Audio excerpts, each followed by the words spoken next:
Hi hello ನಮಸ್ತೆ ಎಲ್ಲರಿಗೂ welcome to our channel. ಯಾರೆಲ್ಲ ಕ್ರೈಸ್ ವಸತಿ ಶಾಲೆಗಳ ಶಿಕ್ಷಕರಾಗಬೇಕು ಅಂತ ಅಂದ್ಕೊಂಡಿದ್ರೋ ಅವರಿಗೆ ಶಿಕ್ಷಣ ಇಲಾಖೆ ಒಂದು ಮಹತ್ವದ ಮಾಹಿತಿಯನ್ನು ನೀಡಿದೆ. ಒಂದು ಕರಡು ಪ್ರತಿಯನ್ನು ಹೊರಹಾಕಿದೆ. ಇನ್ನು ಭವಿಷ್ಯದಲ್ಲಿ C&R ರೂಲ್ಸ್ಗಳಲ್ಲಿ ಆಗಬಹುದಾದಂಥ ಬದಲಾವಣೆಗಳ ಬಗ್ಗೆ ಒಂದು ಕರಡು ಪ್ರತಿಯನ್ನು ಹೊರಡಿಸಿದೆ. ನಿಮ್ಮಲ್ಲಿ ಯಾವುದೇ ಒಂದು ತಿದ್ದುಪಡಿಗೆ ಆಕ್ಷೇಪಣೆಗಳಿದ್ದಲ್ಲಿ 15 ದಿನಗಳ ಕಾಲ ಅವಕಾಶವನ್ನು ಕಲ್ಪಿಸಲಾಗಿದೆ. ಅದರ ಮೂಲಕ ನೀವು ಅರ್ಜಿಗಳನ್ನು ಸಲ್ಲಿಸಿ ತಿದ್ದುಪಡಿಯಲ್ಲಿ ಬದಲಾವಣೆಗಳನ್ನು ತರಬಹುದು. ಸೊ ಯಾವೆಲ್ಲ ಪ್ರಮುಖವಾದಂತಹ ಬದಲಾವಣೆಗಳನ್ನು ಈ ಒಂದು ಕರಡು ಪ್ರತಿಯಲ್ಲಿ ನಾವು ಕಾಣಬಹುದು, ಹಿಂದಿನ ಒಂದು ನೇಮಕಾತಿಗೂ ಮತ್ತು ಈ ಸಲ ನೇಮಕಾತಿಗೂ ಅಥವಾ ಈ ಬಾರಿಯ ನೇಮಕಾತಿಗೂ ಯಾವ ರೀತಿಯಾದಂಥ ವ್ಯತ್ಯಾಸ ಇರಲಿದೆ ಅನ್ನೋದನ್ನು ಈ ಒಂದು ವಿಡಿಯೋದಲ್ಲಿ ತಿಳಿಸ್ಕೊಡ್ತೀವಿ. ನೀವೇನಾದರೂ ನಮ್ಮ ಚಾನಲ್ಗೆ ಹೊಸಬರಾಗಿದ್ದರೆ ಈ ಕೂಡಲೇ ಸಬ್ಸ್ಕ್ರೈಬ್ ಮಾಡ್ಕೊಳ್ಳಿ.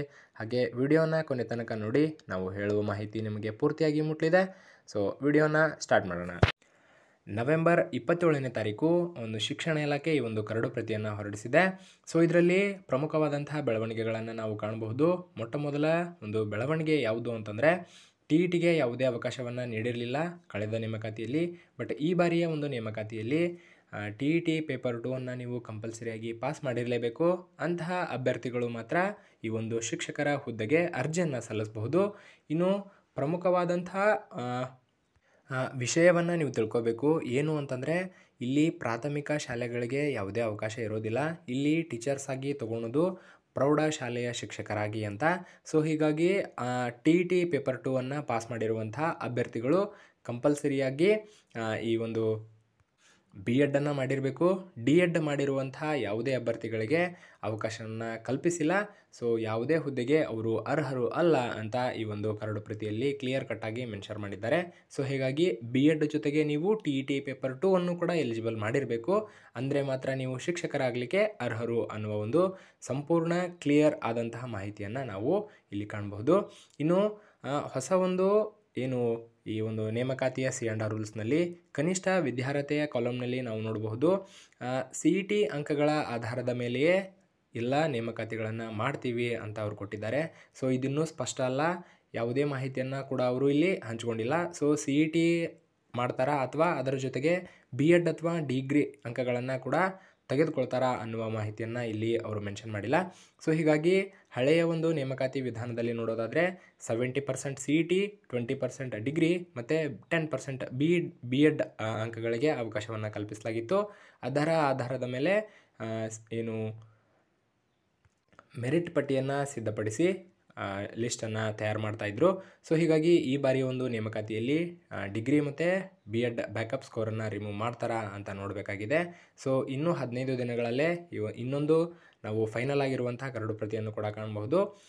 ಇನ್ನು ಎರಡನೇ ಪ್ರಮುಖ ಬದಲಾವಣೆ ಏನು ಅಂತಂದರೆ ಬದಲಾವಣೆ ಅಂತಲ್ಲ, ಇರುವ ಒಂದು ಮಾಹಿತಿಯನ್ನು ಕ್ಲಿಯರಾಗಿ ನಾವು ನೋಡಬಹುದು. ಇದಕ್ಕೆ ಮಾಸ್ಟರ್ ಡಿಗ್ರಿ ಅಥವಾ PG ಆಗಿರಬೇಕಾ ಅಂತ ಸಾಕಷ್ಟು ಅಭ್ಯರ್ಥಿಗಳು ಕ್ವಶನನ್ನು ಕೇಳ್ತಾಯಿದ್ರು.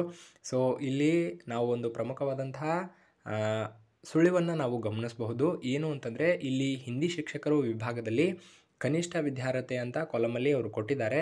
ನೀವು ನೋಡಬಹುದು ಡಿಗ್ರಿ ಮತ್ತು B.Ed ಕಂಪಲ್ಸರಿಯಾಗಿ ಮುಗಿಸಿರಬೇಕು ಮತ್ತು ಡಿಗ್ರಿಯಲ್ಲಿ ಅವರು ಹಿಂದಿಯನ್ನು ಒಂದು ಐಚ್ಛಿಕ ವಿಷಯವನ್ನಾಗಿ ಅಧ್ಯಯನ ಮಾಡಿರಬೇಕು ಅಂತ ಕೊಟ್ಟಿದ್ದಾರೆ. ಸೊ ಹೀಗಾಗಿ ಅಲ್ಲಿ ಯಾವುದೇ ಥರನಾದಂತಹ PGಗೆ ವಿದ್ಯಾರ್ಹತೆಯನ್ನು ನಿಗದಿಪಡಿಸಿಲ್ಲ ಮತ್ತು PG ಆಗಿದ್ದರೆ ಮಾತ್ರ ನೀವು ಶಿಕ್ಷಕರಾಗಲು ಅರ್ಹರು ಅಂತ ಕೂಡ ಅಲ್ಲಿ ತಿಳಿಸಿಲ್ಲ. ಸೊ ಹೀಗಾಗಿ ಪ್ರತಿಯೊಂದು ಶಿಕ್ಷಕರಿಗೂ ಕೂಡ B.Ed ಜೊತೆಗೆ ಡಿಗ್ರಿಯನ್ನು ಮುಗಿಸಿದ್ರೆ ಸಾಕು, ಅವರು ಈ ಒಂದು ಪ್ರೌಢಶಾಲೆಯ ಅಥವಾ ಕ್ರೈಸ್ ವಸತಿ ಶಾಲೆಗಳ ಶಿಕ್ಷಕರಾಗಲಿಕ್ಕೆ ಅರ್ಹರು ಅನ್ನುವ ಮಾಹಿತಿಯನ್ನು ನೀವು ತಿಳ್ಕೋಬೇಕು. ಸೊ ಹೀಗಾಗಿ MSc ಅಥವಾ MA MCom ಆಗಿರುವಂತಹ ಅಭ್ಯರ್ಥಿಗಳು ಅಥವಾ ಇನ್ನೂ ಯಾವುದೇ ರೀತಿಯಾದಂಥ PG ಕೋರ್ಸ್ಗಳನ್ನು ಮುಗಿಸಿರುವಂಥ ಅಭ್ಯರ್ಥಿಗಳು ಉಪನ್ಯಾಸಕರು ಹುದ್ದೆಗಳಿಗೆ ಅರ್ಜಿಯನ್ನು ಸಲ್ಲಿಸಬಹುದು ಮತ್ತು ಅವರು ಕೂಡ ಪ್ರೌಢಶಾಲೆಯ ಶಿಕ್ಷಕರಿಗೆ ಹುದ್ದೆಗಳಿಗೆ ಅರ್ಜಿಯನ್ನು ಸಲ್ಲಿಸಬಹುದು. ಆದರೆ ಪ್ರೌಢಶಾಲೆಗೆ ಅರ್ಜಿಯನ್ನು ಸಲ್ಲಿಸುವಂಥ ಅಭ್ಯರ್ಥಿಗಳ ಕನಿಷ್ಠ ವಿದ್ಯಾರ್ಹತೆ B.Ed ಜೊತೆಗೆ ಡಿಗ್ರಿ ಇದ್ದರೆ ಸಾಕು ಅಂತ ಇಲ್ಲಿ ನಾವು ಎಕ್ಸ್ಪೆಕ್ಟ್ ಮಾಡಬಹುದು. ಯಾಕಂದರೆ ಸಣ್ಣ ಇದೊಂದು ಸುಳಿವು ಇದೆ. ಸೊ ಇದರಿಂದ ನಾವು ತಿಳ್ಕೊಬಹುದು ಇಲ್ಲಿ ಡಿಗ್ರಿ ಮತ್ತು B.Ed ಅಷ್ಟೇ ಅಂತ ಅನ್ಕೋಬಹುದು. ಸೊ ಈ ಒಂದೇ ರೂಲ್ಸ್ಗಳು ಕೂಡ ಮುಂದಿನ ಒಂದು ಎಲ್ಲ C&R ರೂಲ್ಸ್ಗಳಲ್ಲಿ ನಾವು ಕಾಣಬಹುದು ಅಂತ ನಾವು ಅಂದ್ಕೊಂಡಿದ್ದೇವೆ. ಸೊ ಈ ಒಂದು ಮಾಹಿತಿಯನ್ನು ಈ ವಿಡಿಯೋದಲ್ಲಿ ತಿಳಿಸೋಕ್ಕೆ ಇಷ್ಟಪಡ್ತಾ ಇದ್ದೀವಿ. ಮತ್ತೊಂದು ಮಾಹಿತಿಯೊಂದಿಗೆ ನಿಮ್ಮ ಮುಂದೆ ಬರ್ತೇವೆ.